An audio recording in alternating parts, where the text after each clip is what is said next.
policy. That's true. You can't. But we as a country have this deep sense that we are a blessed nation, and that we are blessed, and that God has somehow blessed us with the freedom that we enjoy that countries don't enjoy. Well, if you were to just say, why was Israel blessed? God blessed Israel so that they would be a blessing to others. And I wonder how often we, as more conservative Christians, would say that the reason we have been blessed is in order to bless others. And who are those vulnerable in our midst?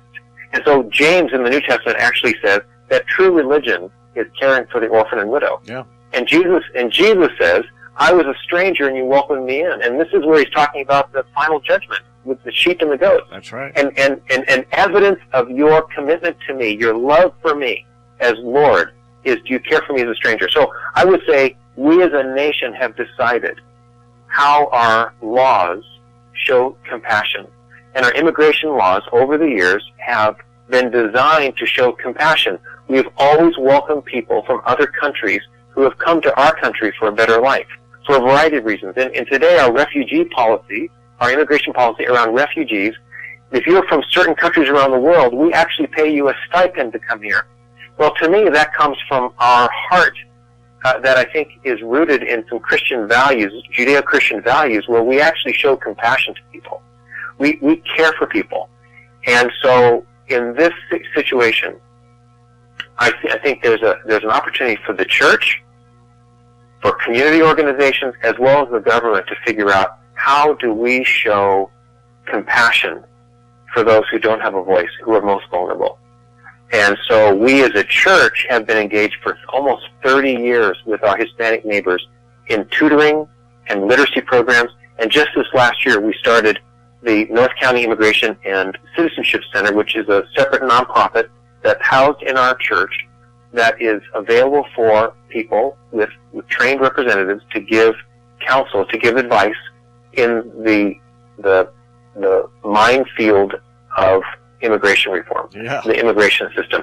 So we've decided so for 30 years we've decided to do that. So last June when we kind of went public with it and decided what are we going to do about this, it was my conviction, how could we not do something that would become a moral voice for our government, for our lawmakers, not to promote any particular legislation per se, but just to look for immigration reform that honored human dignity and that kept families together and that provided a earned pathway to citizenship. So you pay a fine, you get in line, and that respected the rule of law and secured our borders. Those are some things that we could all agree on.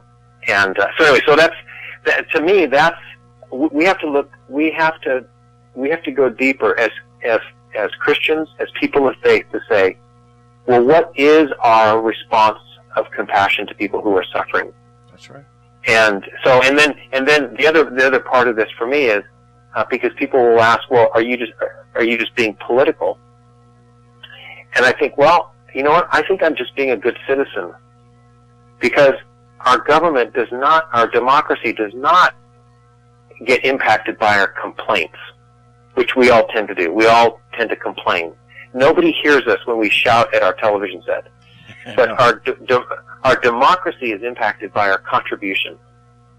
So how can we give a biblical, moral voice to our lawmakers? And so when the president was asking us to, he realized that there are some people, members of the House, who are Baptists, who are Catholic, who are more conservative Christians, and they need to know that their leaders are behind immigration reform. So I think that's a way of responding in a way that I had not thought of in the past, and I'm glad I have. Yeah, Jesus in response, he said that the law says, love your neighbor as yourself, and somebody said, well, who's my neighbor? There's always a smart aleck in the crowd. And he responded by telling the story of the Good Samaritan. Yeah. And as it's about a stranger in a strange land, right? Somebody you didn't know who was fallen on unfortunate circumstances. He was mugged and left for dead. Right. Right, and the priest and the Levite walked on the other side. And Yeah. I'm wondering if this is a situation where we are being the priest and the Levite who have our own religious business to do, and we're ignoring it. And Jesus told those stories with an exclamation point to say, look, this person was a Samaritan. And the Samaritans were hated by the Jews. And Jesus says, look, this guy knew who his neighbor was, and he's not even a Jew. And that's the exclamation point. So who is our neighbor? And I tell you what, if immigration reform doesn't pass, which I hope it does, we're going to continue to tutor the 180 kids that we tutor every week.